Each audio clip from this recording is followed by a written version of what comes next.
তোমাদের আজকে দেখাবো কিভাবে তোমরা কাস্টম বানাইবা। 2025 সালেও যদি আপনি কাস্টম না বানাতে পারেন তাহলে আপনার মতন বোকা আর কেউ নেই। সর্বপ্রথম বিয়ার র্যাঙ্কেট এখানে একটা ক্লিক করবেন, তারপর কাস্টম তলে ফ্রি এখানে ক্লিক করবেন, তারপর ডান সাইডে তলে ক্যারেট এখানে একটা ক্লিক করবেন, তারপর ক্যারেটে ক্লিক করবেন, তারপর অ্যাডভান্সে যদি ক্লিক করেন তাহলে আপনার বিপক্ষ প্লেয়ারের সাথে আপনি কথা বলতে পারবেন। যেহেতু আমি অ্যাডভান্স না, আমি রেগুলারই বানাবো। তারপর পাসওয়ার্ড, আপনার কাস্টমের যে পাসওয়ার্ড দিবেন সেটা দিয়ে দিবেন আপনার মন মতন। আমার কাস্টমের পাসওয়ার্ড 1। তারপর আপনি কি খেলতেছেন, ক্লাস স্কোয়াড, ব্যাটার রয়্যাল, লনা তাও আছে, যেটা খেলতে চান সেটা সিলেক্ট করবেন। তারপর আপনি 6 ভার্সেস না 2 না 16 সেটা সিলেক্ট করবেন। আমি স্কোয়াড খেলবো।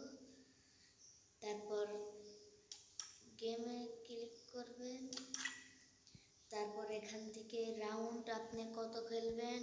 ওই 7 রাউন্ড খেলেন তাহলে 13, আর যদি 5 রাউন্ড খেলেন তাহলে 11, আর 5 রাউন্ড খেললে 5, আর 7 খেললে 4।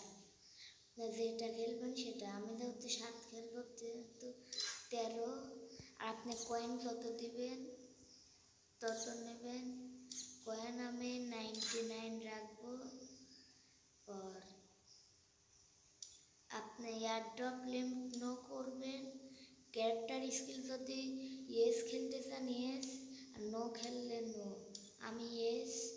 তারপর এইটা ইয়েস করে রাখবেন, এটা গ্লোবাল। তারপর যদি আপনারা গান বাদ দিতে চান, যেটি দেওয়া গানের নাম থাকবে এখানে ক্লিক করলে বাদ হয়ে যাবে। দেখতেই তো পারছেন। আপনার যে গান দিয়ে খেলতে যাচ্ছেন সেই গান দিয়ে দেন, কাস্টম বানানো হয়ে গেল। কত সহজ।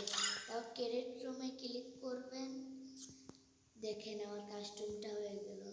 তারপরে ইনভাইট ফ্রেন্ড লিস্ট, তারপর আপনার যার সাথে খেলবেন ইনভাইট করবেন, হয়ে গেল। দেখতেই তো পারলেন কিভাবে কাস্টম বানায়। তো আবার দেখা হবে পরের ভিডিওতে। আশা করি তোমাদের বুঝে বলতে